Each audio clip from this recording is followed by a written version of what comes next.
Muy buenas tardes, comunidad universitaria. Nos encontramos en una nueva entrega de Desde el Borde, este espacio donde desde la comunidad universitaria buscamos el análisis político de los eventos más importantes a nivel global.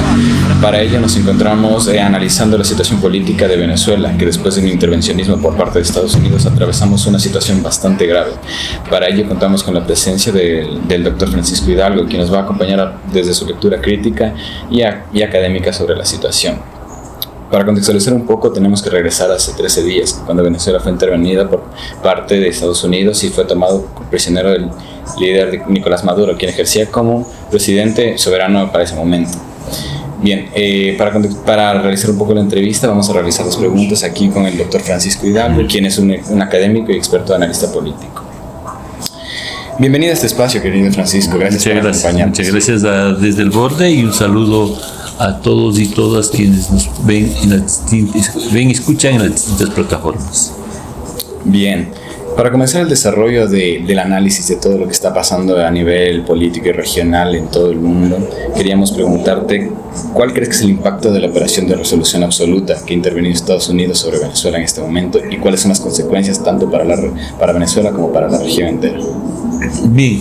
Me parece que el acontecimiento de la intervención militar y política de Estados Unidos en Venezuela reconfigura el escenario internacional en el sentido del predominio de políticas de fuerza del gran garrote por encima del derecho internacional y por encima de las instituciones de gobernanza global. Tan grave como el hecho militar de la intervención con tropas de Estados Unidos, me parece es también el discurso de Donald Trump a pocas horas del evento, desde su residencia en Miami, en el cual él esboza una política imperialista como no se veía desde hace 60 o 70 años. Tendríamos que retroceder a la invasión de Estados Unidos, de República Dominicana, a inicios de los años 60, para encontrar algo paralelo. ¿Qué dice Trump? Dice, nosotros pasamos a gobernar Venezuela. Venezuela no se puede gobernar por sí sola. Entonces nosotros concebimos a Venezuela como un protectorado, ¿ya? Es decir, la gran potencia y digamos además la principal potencia militar mundial asume a partir de ese ejercicio de fuerza la capacidad de gobernar un país periférico, un país del sur. Hoy es Venezuela, mañana podría ser Irán o podría ser Ecuador o Colombia. Ese es un grave retroceso respecto de las relaciones internacionales a nivel mundial. Claro, entendiendo la geopolítica de la región, ¿cuál crees que es la relación que tienen con el avance de los partidos de derecha, tanto en el Cono Sur, con Argentina, con Chile, recientemente en Perú y en Bolivia, y tanto en Ecuador? ¿Cuál crees que es la articulación que está teniendo Estados Unidos respecto a la crisis global que están atravesando, frente al surgimiento de nuevas potencias y el establecimiento de China como la nueva potencia económica? Claro, en la pregunta tendríamos, me parece, dos elementos, ¿no es cierto? El escenario de geopolítica y el tema de el resurgir de las nuevas derechas. Vámonos al espacio de la geopolítica. Es fundamental el recuperar, el destacar el documento que emite Estados Unidos de la estrategia nacional, que lo expide en el mes de diciembre del año 2025. Ahí la administración Trump lo que plantea es retomar la doctrina Monroe, ¿ya? Es decir, América para los americanos. Y eso lo traslada, el discurso de Monroe es siglo XIX. Y Trump lo traslada para el siglo XXI y dice, nosotros dominamos Occidente. ¿Ya? ¿Qué es Occidente? Es América del Norte, América del Sur y Europa Occidental. Dice, ese es nuestro territorio. ¿Ya? Es decir, mira esa estructura del planeta como una estructura que le pertenece y sobre la cual él puede ejercer un dominio militar. Por otro lado, plantea nuestra respuesta a la consolidación de China como una potencia económica es el predominio de la potencia militar. Estados Unidos no se está proponiendo una innovación tecnológica o una innovación económica. Lo que él está planteando es por la fuerza, por un lado, y por otro lado, el predominio del control de los recursos naturales, del petróleo. Porque el segundo elemento en el discurso de Trump de Mar-Lago es: Venezuela no se puede gobernar por sí misma y su petróleo nos pertenece. ¿Ya? Ese petróleo no es de Venezuela, ese petróleo es nuestro, ¿ya? Y lo vamos a explotar con las grandes petroleras norteamericanas, ¿ya? Es decir, los recursos naturales vamos a recuperar un predominio económico sobre la base de volver a un rentismo y a un extractivismo. Respondemos a el despliegue industrial de China con un extractivismo petrolero y minero, ¿ya? Y eso lo hacemos a través de las grandes transnacionales. Es decir, nos muestra efectivamente un escenario en donde desaparece no solamente el tema de la diplomacia y las instituciones internacionales, desaparece también los acuerdos respecto de cambio climático, porque su apuesta es la explotación petrolera y la industria automotriz basada en gasolinas. Claro, tomando en cuenta estos elementos, tanto de los recursos naturales que se intentan extraer de Venezuela por la fuerza, atentando contra la soberanía y el derecho internacional, también va de la mano con la concepción que tuvo las fuerzas populares sobre esto. Pudimos ver que en la calle hubo manifestaciones, hubo personas que estuvieron de acuerdo con esta intervención, incluso siendo latinoamericanos. ¿Cuál es su lectura sobre este tema? En la respuesta conecto con lo que me quedó pendiente de lo que tú planteabas en la pregunta anterior, el tema de las nuevas derechas, ¿no es cierto? Entonces ahí tenemos un fenómeno en el cual los sectores oligárquicos, el imperialismo, recurre ya a los ejes de un pensamiento liberal burgués, ¿cierto? El individuo, la propiedad y en contra del Estado, ¿ya? Porque lo que caracteriza al planteamiento de la derecha es el Estado es el enemigo de la empresa privada y es el enemigo del individuo. El individuo debe liberalizarse, debe liberarse de ese control estatal. Y la propiedad privada, el despliegue, el libre despliegue de mercancías y de capitales es la garantía para la prosperidad. Pero detrás está el tema de cuando ellos están impugnando el Estado, están impugnando la generación de políticas desde una perspectiva de bien común. El bien común desaparece en función del bien privado. Es el despliegue del bien privado lo que va a permitir el bien común. Ese pensamiento liberal de derecha es el que se configura en la tesis de que hay que eliminar los derechos. ¿Cuáles son los obstáculos a eliminar? Los derechos. Los derechos de los trabajadores, los derechos de los pueblos indígenas, los derechos colectivos, los derechos de género, los derechos de la naturaleza. Deben ser eliminados porque estos obstaculizan la realización del individuo y la realización de la propiedad privada.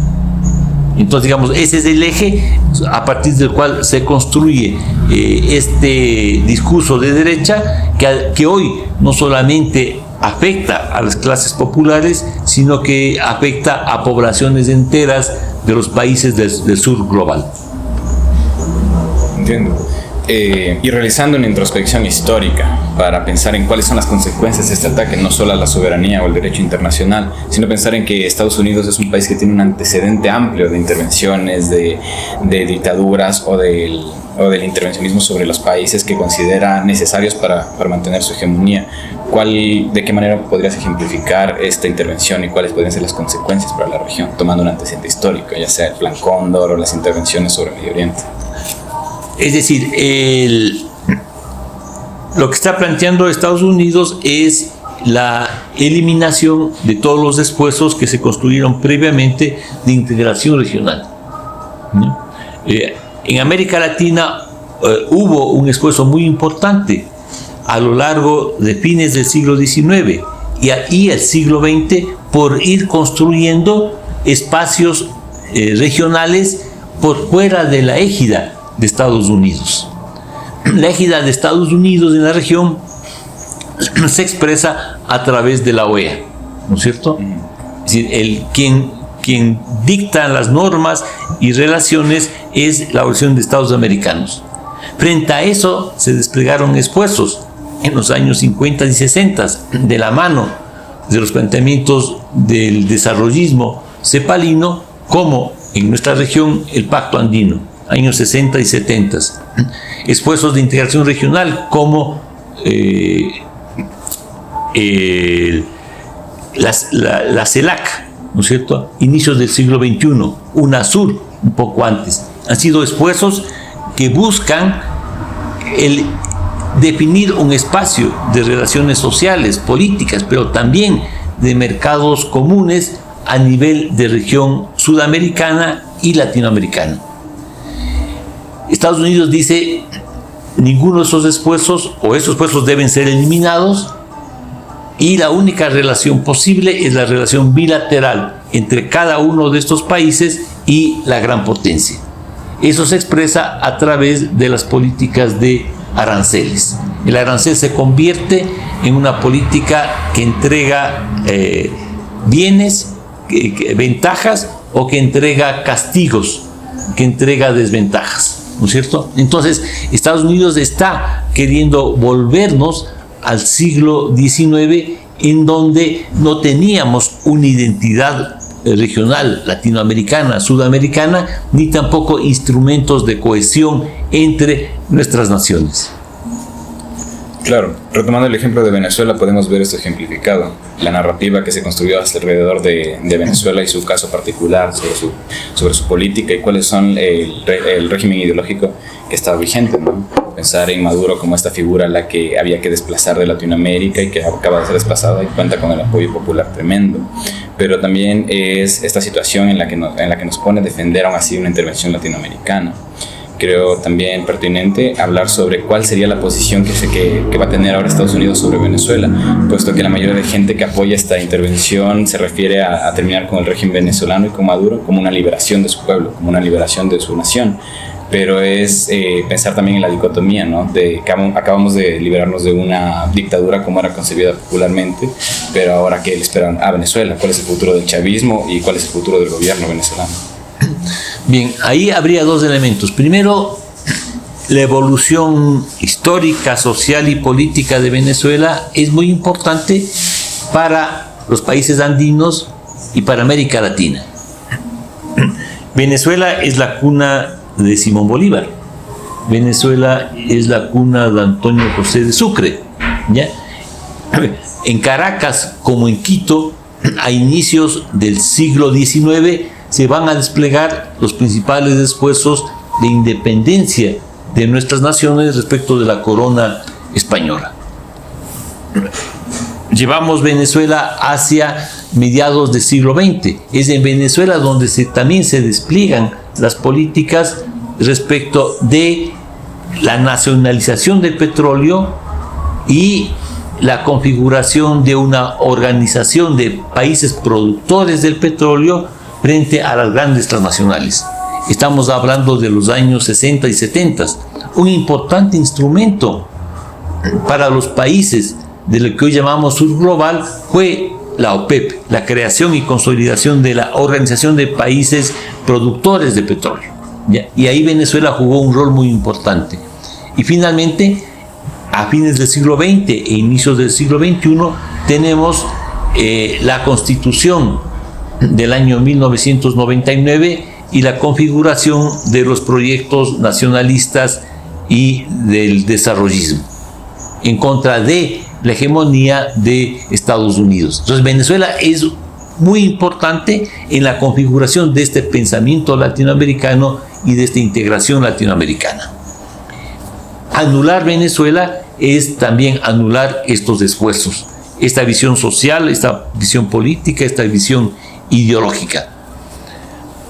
Obviamente la situación actual es muy compleja para el pueblo venezolano, ¿ya? Estados Unidos, por el momento, ha optado por una línea de un entendimiento subordinado. Dice, nosotros somos los que definimos las grandes líneas generales, pero, digamos, se mantiene el sistema de gobierno que giró en torno a Chávez y Maduro, pero subordinado a nosotros, ¿ya? Trump el día de ayer, me parece, declaró: no hay más venta de petróleo a Cuba, por un lado, y de aquí en adelante la explotación petrolera va directamente a nuestro país. Venezuela debe pagar una indemnización. Eso es una situación muy compleja, es una situación de subordinación, de dominación. Por otro lado, está claro que nuestros países no están en condiciones sociales, militares, de enfrentar un ataque del primer ejército mundial. Es decir, el despliegue de la fuerza a través de satélites, de drones, de control digital y altas tecnologías de destrucción con bombas, evidentemente nuestros países no pueden enfrentar esa situación, porque América Latina ha sido en el siglo XX y siglo XXI un continente de paz. No hemos tenido acciones de guerra de la magnitud que Estados Unidos lo desplegó a fines del siglo XX en Irak, en Afganistán, en Libia, para controlar el Medio Oriente. Entonces, es un problema muy complejo. Esperemos que el pueblo venezolano pueda defender sus conquistas democráticas e impedir un dominio total, absoluto de Estados Unidos, digamos, pero el devenir va a ir mostrando cómo evolucionan las cosas. Pero síntoma de esto también es la radicalización de pensamiento. Se ha tomado este nuevo fantasma, como durante la Guerra Fría era el fantasma que atormentaba a todo el mundo. El comunismo era pensar en aquello que era comunista, aquello que era del eje externo como el enemigo. Actualmente hay una nueva narrativa que ha sido la del narcotráfico. Bajo la idea del Cártel de los Soles intentó, y bueno, fue justificativo para atacar a Maduro y la soberanía venezolana. Creo que es algo que se ha estado repitiendo sobre tanto de los países del Cono Sur como los países andinos y los diferentes países que no se adaptan a esta política. Entonces, ¿cuál cree que sería, además de la idea de un discurso de combatir el narcotráfico, combatir el terrorismo, otro de los factores que hayan auspiciado o dado el terreno para que las intervenciones y para que esta nueva forma de violencia internacional imperialista se esté gestando nuevamente en la región y bueno, en todo el mundo, ¿no? Considero que uno de los elementos que nos presenta los acontecimientos de este inicio del año 2026 en Venezuela es que se desenmascaró la falsedad del discurso de la acusación del Cartel de los Soles y de que el narcotráfico era el eje que estaba detrás de esta intervención militar. Y eso vino de las propias palabras de Trump y de la acusación presentada en los tribunales gringos contra Maduro. Cuando Trump justifica la acción del 3 de enero, su argumento central es la explotación petrolera, no es el tema del narcotráfico. Lo que dice Trump es: hemos intervenido, pero lo que nos interesa en este momento es la explotación petrolera. Ese es nuestro interés central. Trump casi no habla en ese momento del tema de narcotráfico, ¿ya? Luego, cuando el Departamento de Justicia de Estados Unidos presenta la acusación en los tribunales contra Maduro, desaparece la acusación del cartel de los soles y se plantea el argumento de asociación ilícita, de complot en asociación ilícita, ¿ya? Lo cual lo que nos demuestra es que Estados Unidos no podía sostener en sus propios tribunales la acusación del cartel de narcotráfico.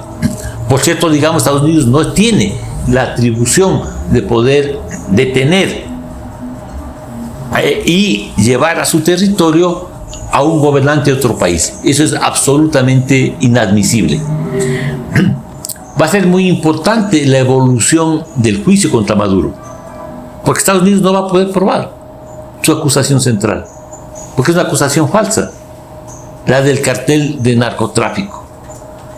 Va a tener además que ver cómo fundamenta desde el punto de vista jurídico el apresamiento de un presidente de otra nación, salvo que ellos jurídicamente empiecen a hablar y desconozcan la existencia de la nación venezolana, lo cual implicaría desconocer la existencia de las naciones de las otras regiones del mundo. Para ellos es un problema muy complejo en el que se ha metido, que es el llevar a tribunales y demostrar sus acusaciones en contra de Maduro.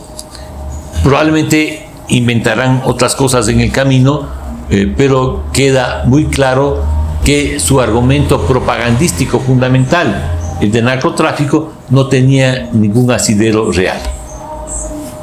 Claro, pero es una situación alarmante, porque no es simplemente el hecho de pensar en Maduro como el personaje y lo que representa para Venezuela, sino en la narrativa que hay detrás de cada golpe o cada movimiento que realiza Estados Unidos en el sur. Recientemente hubo unas declaraciones frente al presidente Gustavo Petro, quien también fue acusado de narcotráfico, de guerrillero, y ese tipo de construcciones se van gestando alrededor de los intereses que tiene un país imperial como Estados Unidos sobre la intervención que va a realizar sobre otro país. Entonces, ¿cuál sería su lectura sobre qué podrían hacer los países latinoamericanos para intentar defender su soberanía? Mencionó que no se pueden defender bajo un poder militar porque no hay comparación respecto a la capacidad bélica que tienen nuestros países frente al país con el ejército más grande del mundo. Entonces, ¿qué opciones nos quedan o qué opciones le quedan a los países para defender su soberanía en un momento de tensión geopolítica tan crítica como el actual? Creo que el camino atraviesa, en primer lugar, por defender, recuperar las instituciones de la coordinación y la solidaridad regional. Esfuerzos como el Pacto Andino, esfuerzos como UNASUR, esfuerzos como CELAC son fundamentales como instrumentos que den una respuesta a ese control hegemónico desde los Estados Unidos. Por otro lado, es fundamental consolidar las alianzas desde los pueblos. Los pueblos van a luchar, ¿ya? ¿Por qué no interviene militarmente al 100% Estados Unidos en Venezuela? Porque teme la reacción del pueblo venezolano. Teme que eso termine en una guerra civil y en una guerra de guerrillas que pueda determinar derrotas como la que él sufrió en Vietnam. Es fundamental, por lo tanto, también la respuesta desde los pueblos como una contención a la agresión militar y recuperar también nuestra propia historia latinoamericana, recuperar qué procesos representan Venezuela, como qué procesos representan Colombia, representa Ecuador. No solo somos naciones, somos además la síntesis de los esfuerzos por ir construyendo una independencia continental. Ya lo dijo Simón Bolívar, poco antes de su muerte, ¿no es cierto? Él denunciaba cómo Estados Unidos estaba detrás justamente de los intentos por destruir el sueño de una gran Colombia. Y él dijo, el gran enemigo que tenemos como naciones son los Estados Unidos. Pero al igual que en el siglo XIX, con las guerras de independencia y luego de decenas y siglos de resistencia, fue posible enfrentar la colonia española, debemos desde la construcción de nuestros pueblos de enfrentar esta nueva época del gran garrote del imperialismo norteamericano. Entiendo. La responsabilidad recae una vez más sobre el pueblo, sobre defender su soberanía. Pero tomando nuevamente un antecedente histórico, vimos que durante el Plan Cóndor, durante estos planes de intervención, a través de la represión militar de gobiernos propiamente latinoamericanos, se intentó controlar este tipo de manifestaciones, este tipo de guerrillas, lo que dio paso a nuevas respuestas contrainsurgentes a los gobiernos.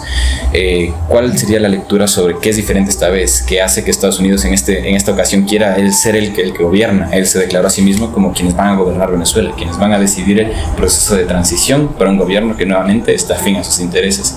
¿Cuál sería la diferencia con las intervenciones que ya hemos vivido, que vivimos durante la década de los 60, durante la década de los 70? Yo el contraste que plantearía sería entre el discurso del desarrollo que desplegó Trump, el discurso del desarrollo fue desplegado por los Estados Unidos luego de la Segunda Guerra Mundial, en donde plantea, ¿no es cierto?, las estrategias de la Alianza para el Progreso, y a partir de la cual se generan instancias como la USAID, es decir, Estados Unidos en la segunda mitad del siglo XX va a plantear, ejerce una hegemonía desde una política de apoyo a un desarrollo económico subordinado. ¿Ya? Trump está echando atrás esa línea y dice, nosotros no tenemos una política de desarrollo para América Latina, no tenemos una política de desarrollo para Europa. Al contrario, ellos tienen que pagarnos un tributo para seguir existiendo. Y ese tributo son los aranceles. Entonces, digamos, el contraste es un momento en donde la estrategia norteamericana fue una estrategia de despliegue de fuerzas productivas bajo la ideología del progreso, a el momento actual, que es una estrategia de guerra y de claramente subordinación. Así como las políticas que ellos implementaron en el siglo XIX, en las invasiones en El Salvador, en Nicaragua, contra Guatemala, provocaron la solidaridad y la lucha nacionalista, como por ejemplo la de Sandino. Es decir, no va a pasar inadvertido, no va a pasar tranquilamente esta nueva versión del gran garrote. Va a haber una resistencia de los pueblos, va a haber un recuperar nuestra visión como naciones y como una región que merece el derecho a existir como tal, como América Latina, como nuestra América, como la Via Yala. Entiendo. La soberanía nacional, la identidad latinoamericana son los factores que más deben tener peso en este momento. Defender la soberanía, defender el derecho que tienen los países latinoamericanos a existir es la respuesta que deben dar los pueblos a este momento de crisis geopolítica. No es pensar en Venezuela como un hecho aislado o como una situación crítica que se suscitó y que dio mérito a Estados Unidos por haber intervenido, sino en cuál es el panorama que vamos a jugar ahora, cuál es el destino de los países latinoamericanos y lo que queda. Muchísimas gracias, Francisco, te agradezco tu lectura. Creo que es importante conocer desde una perspectiva no solo crítica, sino histórica, cuál ha sido el proceso que nos ha llevado hasta donde estamos, cuál es nuestro devenir por ahora. Muchas gracias por esta oportunidad. Muchas gracias, comunidad universitaria.